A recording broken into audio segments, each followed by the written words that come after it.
Partindo para mais uma resolução, agora com eletrólise, não eletrólise de fato, mas pilhas, né? Pilhas antecede eletrólise, então aqui a gente tem uma questão que envolve pilhas, tá?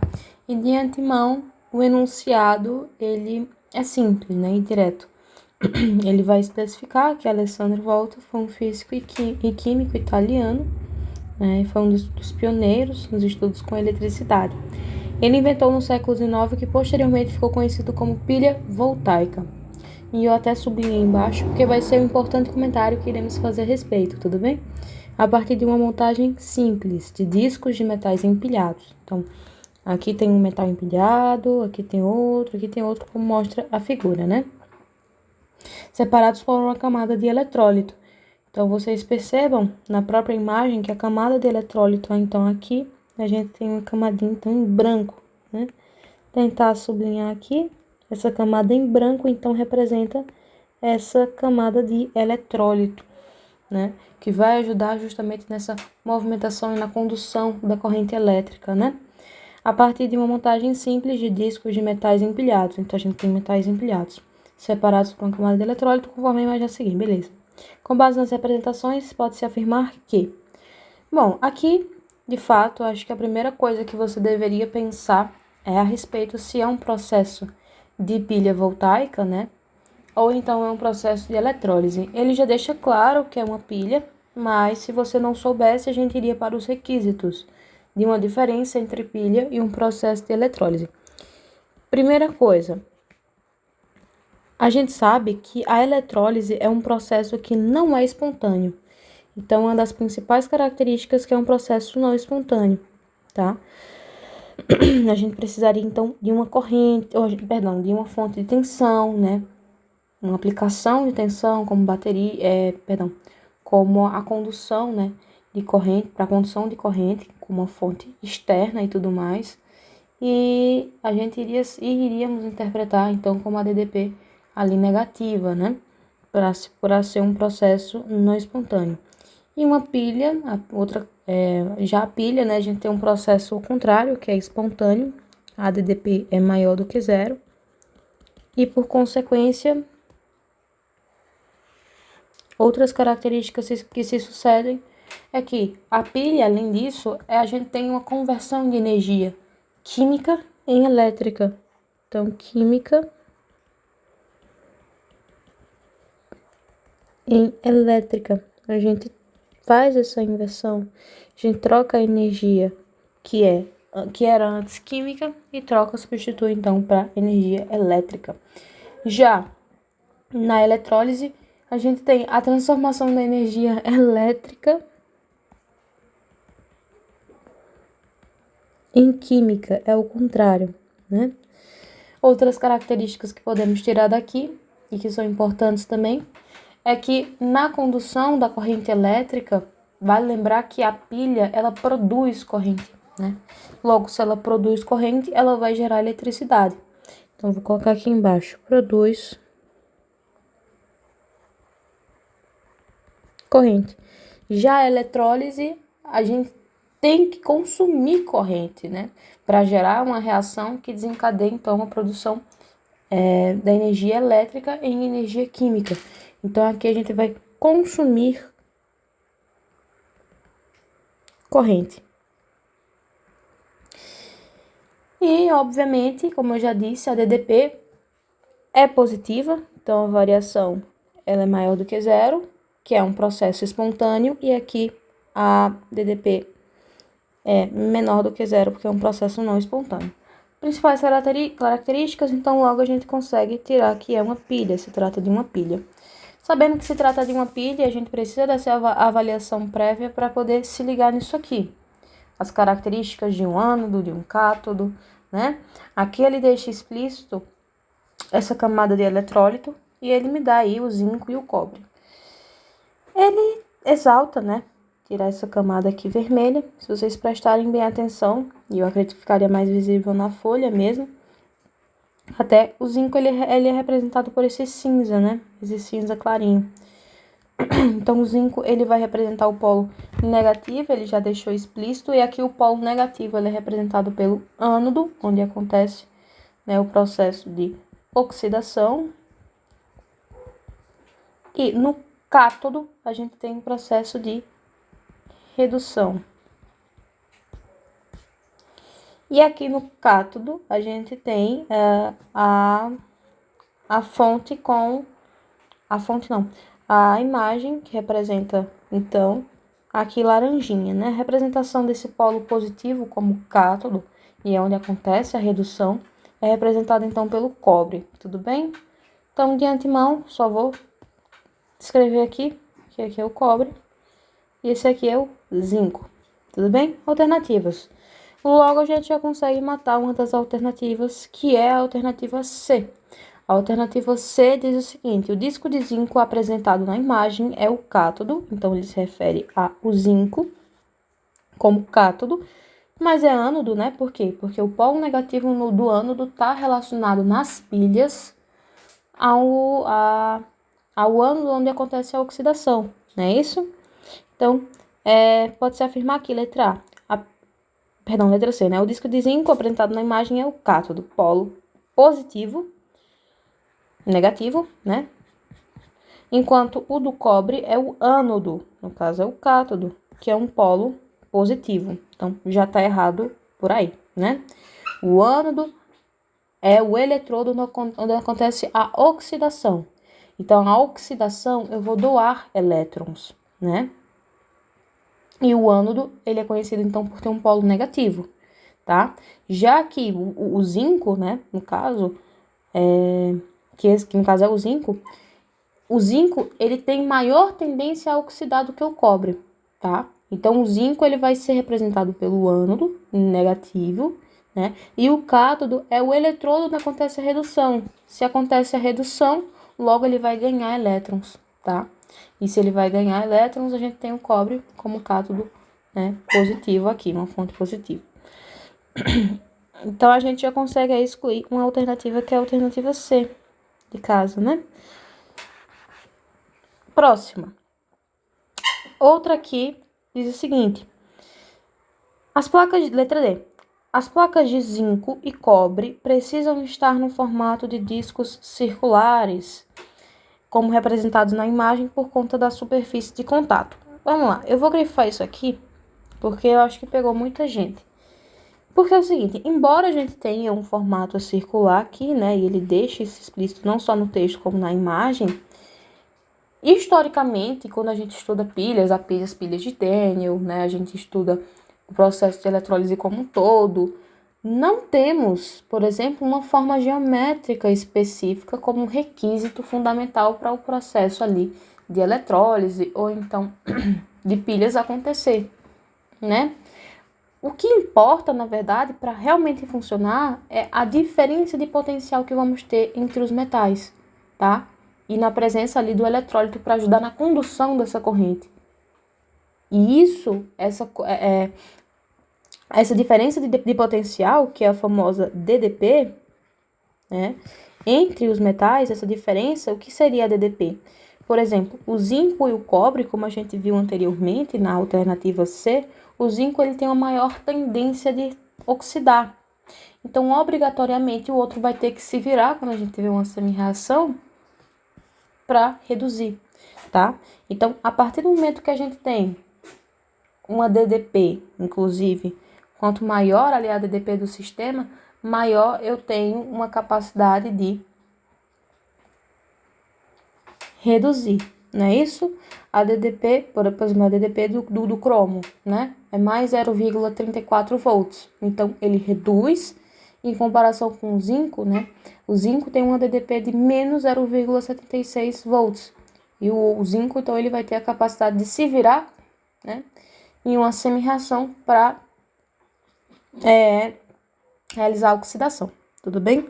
Então, não necessariamente eu vou ter, não necessariamente e especificamente, eu vou ter que ter uma fórmula circular específica para poder conseguir e tudo mais ter a condução dessa corrente, tudo bem? Pois a reação acontece de todo jeito, tá? O importante é a DDP e o eletrólito para condução, então, da corrente. Então, a gente já consegue, então, descartar a letra D, né? Porque não tem nada a ver com a questão de superfície de contato. Próxima alternativa.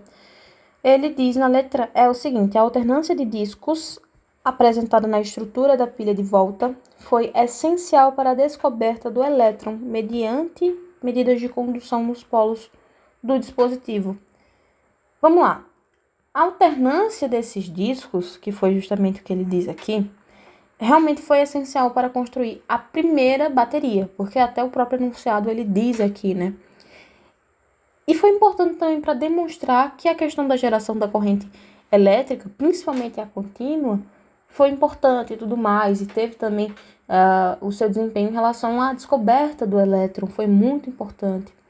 Só que a descoberta justamente desse elétron, a importância desse elétron, por exemplo, em pilhas, em eletrólise, só que a descoberta do elétron, e eu digo em relação à sua carga, à sua massa, ocorreu muito tempo depois, né, de Thomson, lá no final do século XIX. Então, aqui ele está afirmando que realmente a alternância de discos apresentada na estrutura da pilha de volta foi essencial para a descoberta do elétron. Mas o elétron ele foi descoberto muito tempo depois. A discrepância dessa alternativa está em afirmar, né, uma discrepância temporal, e conceitual, inclusive, né, entre a comparação entre a invenção da pilha e a descoberta do elétron. Então, a invenção dessa pilha de volta, né, do Alessandro e tudo mais, que ele disse que ele inventou no século XIX, tá ali anos 1800, né, foi por volta de 1800 de fato. Então, esse dispositivo produzia a eletricidade contínua, né, que foi inicialmente proposta, a corrente contínua, a alternada só foi posteriormente, né, e permitiu muitos experimentos, realmente, muitos experimentos pioneiros que antes ainda não tinham sido testados, né, principalmente em eletroquímica. Só que a descoberta do próprio elétron só aconteceu posteriormente, né, que foi até com Thomson, né? Lembra do pudim de passas? Então, só foi em 1897, no finalzinho do século XIX. Então, foi quase ali um século depois da invenção de volta, né? Então, é o seguinte, foi importante a invenção da primeira bateria, né? Foi a primeira bateria, mas não tem uma relação direta com a descoberta do elétron, tá? E aí ele tenta trazer, essa questão, ela tenta ali trazer uma jogada entre os conteúdos de atomística para ver se você lembra alguns dados importantes, né? Então, realmente, a pilha foi muito importante para provar a natureza da eletricidade, como uma questão de corrente, né? Mas não a questão a identificar, por exemplo, a partícula de fato do elétron subatômica, né? Ele estava ali preocupado com a eletrólise, com a eletroquímica. Então, a gente não pode deixar de lembrar disso. Foi finalzinho do século 1897, que Thomson descobriu aí a questão do elétron, tudo bem?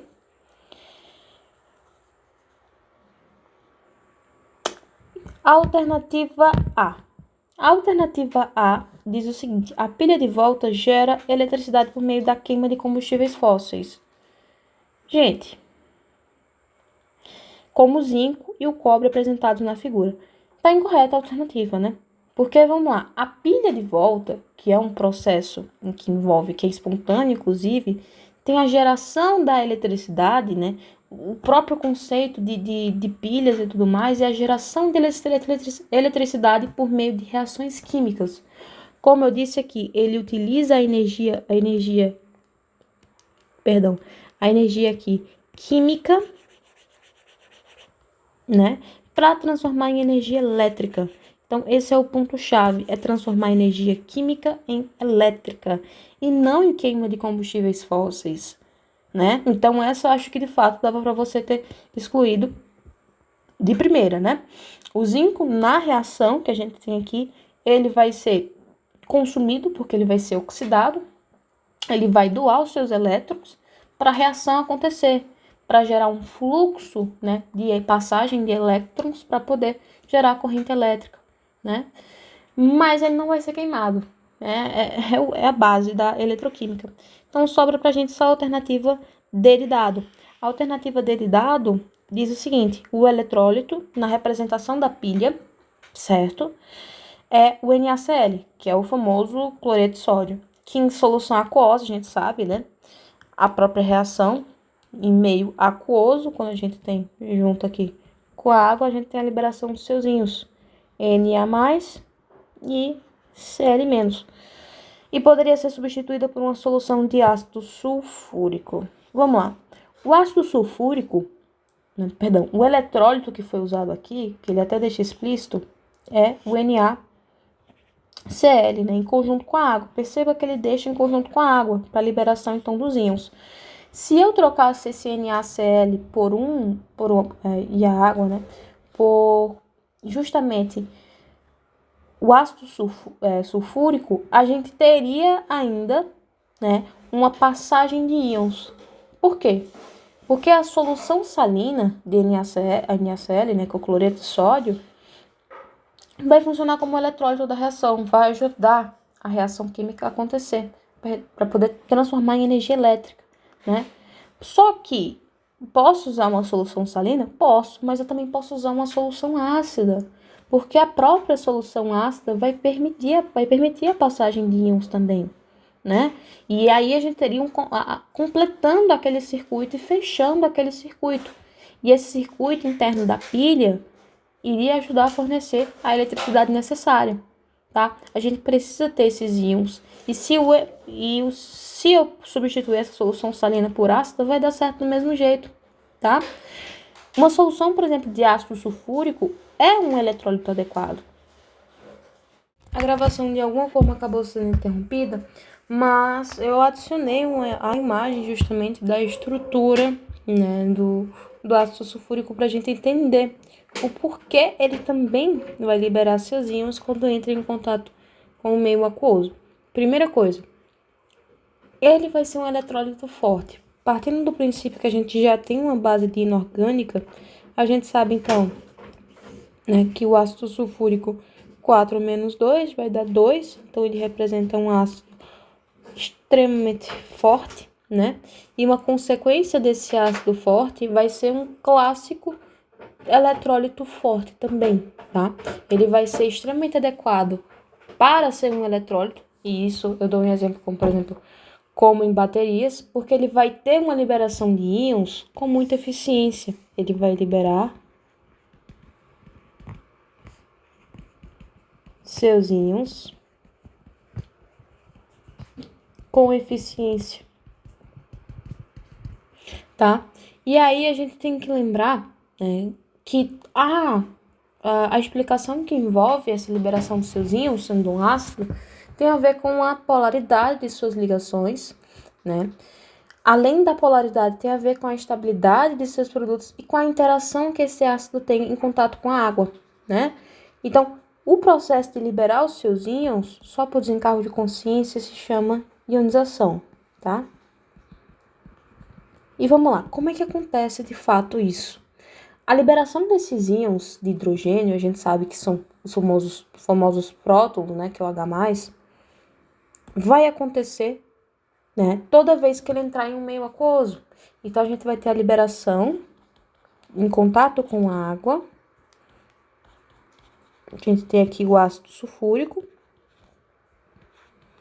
que em contato com a água vai liberar os seus íons, tá?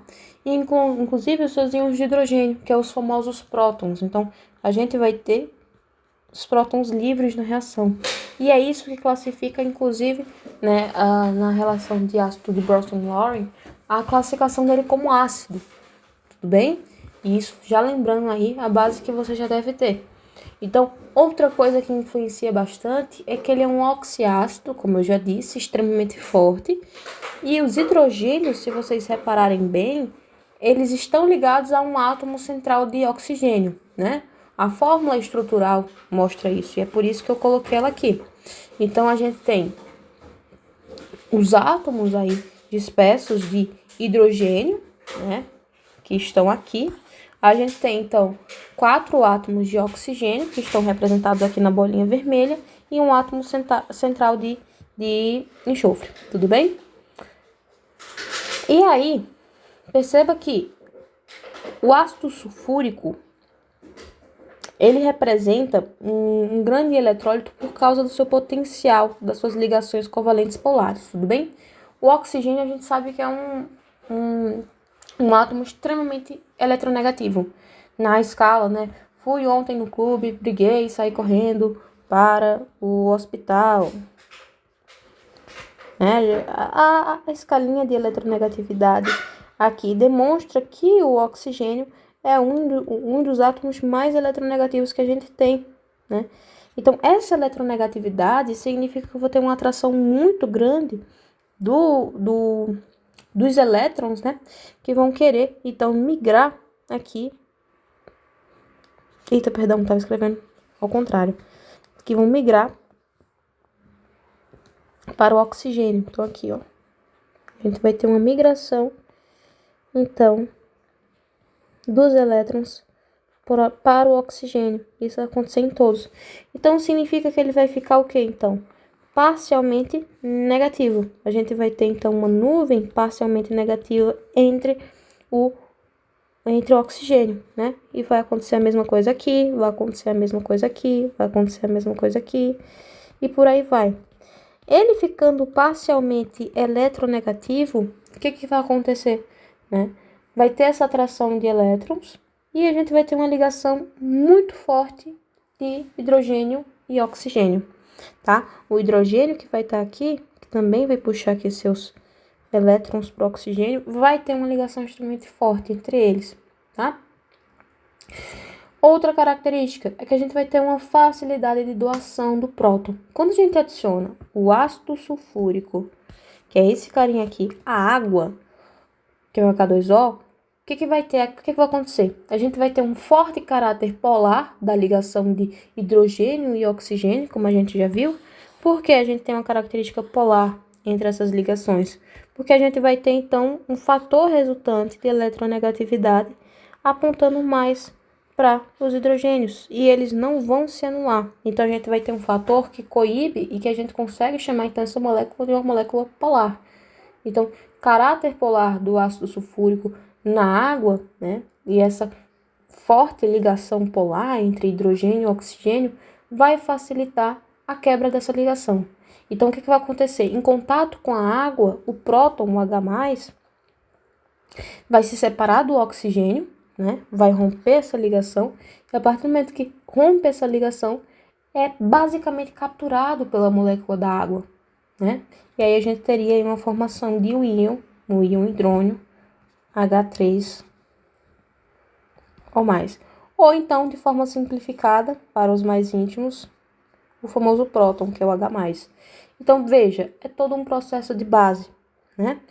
Tem tudo a ver com a estrutura química daquele composto, tem a ver com as reações que acontecem entre essas reações, entre o composto químico, né? E aí, e essa alta estabilidade que vai ter entre eles, tudo bem? Então, o que, inclusive, impulsiona a ionização, que é a liberação dos íons, é a perda desses prótons, é a perda de H+, né? Então, é isso que caracteriza. Vou desenhar aqui só a fórmula estrutural, como vai ficar, né? Então, a gente tem aqui o H2SO4, que em meio aquoso vai se juntar com a água e automaticamente a gente vai ter a liberação de seus íons, né? Por hidrólise aqui, que é quebra por água. Então, a gente vai ter liberação de H3O+, ou seja, isso aqui, que é o hidrônio, tá? É a mesma coisa que o H+, que é os prótons, e é por isso que ele tem um caráter ácido, né? Pela liberação desse H+, e ele também vai estar em meio aquoso, e lembrando, mais seus íons, né? Mais em meio aquoso também. Então, é por isso que a gente vai ter a substituição, por hidrólise, inclusive, a gente vai ter a substituição do ácido sulfúrico, tudo bem? Além de tudo isso, ele é extremamente adequado para ser um eletrólito, porque essa dissociação, ou então essa ionização, dissociação ou então ionização são sinônimos, tá, gente? Para a produção desses íons livres. E o que acontece? Quando a gente tem esses íons livres na reação química, eles vão ajudar na condução da corrente elétrica. Por que eu disse que o eletrólito, então, ele vai ser importante? Porque o eletrólito e esses íons que vão estar dissociados, dispersos ali na reação, vão ajudar a transformar essa reação química em corrente elétrica, vão impulsionar. É como se fosse aí basicamente o nosso cálcio, né? Que é importante para os nossos impulsos nervosos, para a condução e transmissão dos nossos impulsos nervosos. Então, é extremamente importante. A gente fica então aqui com a letra B de bola, tá? A alternativa correta. Espero que essa explicação tenha ficado clara, né, e sucinta. Talvez nem tão rápida assim, nem tão breve, mas como eu sempre digo e repito, é melhor uma explicação mas bem detalhada, ao ponto de você compreender o assunto, do que você sair dessa explicação com a sensação rasa, com a sensação superficial de que aprendeu, sendo que na verdade você não aprendeu de fato, né? Então eu espero que tenha sido suficiente para você. Se você gostou do vídeo, eu peço que deixe uma curtida aí, faça algum comentário, se você quiser dar alguma dica, alguma sugestão. Estou iniciando esse novo projeto a fim de ajudar alguns vestibulandos, alguns estudantes que estão aí na tentativa, na esperança de conseguir conquistar uma vaga na federal, né, na universidade pública, né, tá? Eu vou colocar aqui pilhas, que foi o assunto, tudo bem? E é isso aí.